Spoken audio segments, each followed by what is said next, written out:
রাইয়ের সব স্বপ্ন ভেঙে নিমিষেই চুরমার করে দিয়ে এবার আরও একবার অনির্বাণের জীবনে ফিরে এলো কোয়েল। হ্যাঁ বন্ধুরা, ভিডিওতে লাইক দিয়ে দেখতে থাকুন। কোয়েল যখন অনির্বাণের জীবনে ফিরে আসে ঠিক সেই সময় কোয়েল রাইকে চ্যালেঞ্জ করে বলতে থাকে যে রাই, তুমি কোনোদিনও আর অনির্বাণের উপরে অধিকার ফলাতে পারবে না, কারণ আমি যে জায়গাটা ছেড়ে এসেছিলাম তুমি সেই জায়গাটার মধ্যে এসে কবজা করে বসে আছো, আর সেই জায়গাটা তো অবশ্যই তোমাকে ছাড়তে হবে। ঠিক তখনই রাই বলতে থাকে যে কেন ছাড়বো আমি, কারণ সেই জায়গাটা আমি অনেক কষ্টে অর্জন করে নিয়েছি, আর অনির্বাণের মনে এখন তোমাকে নিয়ে বিন্দুমাত্র জায়গা নেই। তুমি সেটা বুঝতে পারছো না, তুমি এই বাস্তবতাটা মেনে নাও কোয়েল, যে তুমি অনির্বাণের একটা অতীত মাত্র, এছাড়া কোনো কিছুই না।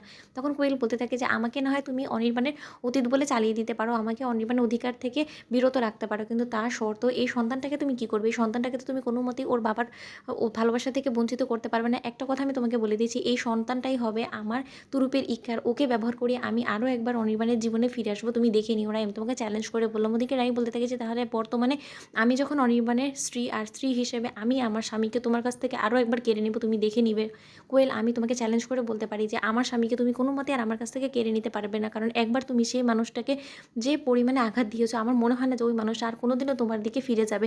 তুমি এই জিনিসটা মিলিয়ে নিও, আর খুব শীঘ্রই আমি এটা প্রমাণ করে দেবো যে এই সন্তানটা অনির্বাণের না। ঠিক সেই সময় কোয়েল বলতে থাকে যে পারলে তুমি চেষ্টা করে দেখতে পারো, কিন্তু তার সত্ত্বেও তুমি কোনো দিনও এটা প্রমাণ করতে পারবে না যে এই সন্তানটা অনির্বাণের নয়। তখন রাই বলতে থাকে যে এরকম অনেক কিছুই তো আছে কোয়েল, যার বিষয়ে আমি খুব ভালোভাবেই আন্দাজ করতে পেরেছি যে তুমি আসলে কত বড় খেলোয়াড়, আর তোমার মতন পাকা খেলোয়াড়ের সাথে খেলতে হলে না আমিও তোমার কায়দাতেই খেলবো, তুমি সেটা ভুলে যেও না। আমাকে অত বোকাশোকা ভেবো না। হ্যাঁ আমি মানছি যে আমি অনেক বড় একটা ভুল করে ফেলেছি, যে অনির্বাণের উপরে বিশ্বাস না করে অনির্বাণকে অনেক বেশি আঘাত করে ফেলেছি, আর অনির্বাণ হয়তো বা এখন আমার কাছ থেকে নিজে থেকে দূরত্ব বজায় রেখেছে, কিন্তু তাই বলে আমাদের এই দূরত্বর মাঝখানে তুমি সুযোগ নিয়ে তুমি যদি এটা ভেবে নাও যে তুমি ঢুকে পড়বে, সেটা কোনোদিন আর সম্ভব হবে না, কারণ অনির্বাণ তোমাকে আর কোনোদিন অ্যাকসেপ্ট করবে না।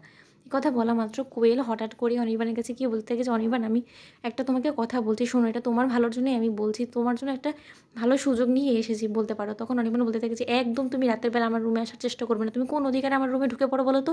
তুমি একবার আমার পারমিশন নিয়েছো কোয়েল? তখন কোয়েল বলতে থাকে যে শোনো, আমি এখন তোমার স্ত্রী হিসেবে আসিনি, আমি তোমার শুভাকাঙ্ক্ষী হিসেবে এসেছি। আমি দেখেছি যে তোমার সাথে রাইয়ের কোনো মতেই বনিবনা হচ্ছে না, কারণ তুমি রাইয়ের উপরে যথেষ্ট পরিমাণে রাগ। তোমাকে আমি একটা সাজেশন দিতে পারি, তুমি যদি আমার সংস্পর্শে আসার বারবার করে চেষ্টা করো, তাহলে নিশ্চয়ই রাইয়ের এই জিনিসটা দেখে ভালো লাগবে না, ওর হিংসে হবে, আর সেখানে তুমি দেখবে যে রাই অটোমেটিক্যালি তোমার কাছাকাছি আসার চেষ্টা করবে, তোমার আর এখানে কোনো রকম কোনো এফোর্ট দিতে হবে না। তখন অনির্বাণ বলতে থাকে যে তুমি কী সব বলছো বলো তো?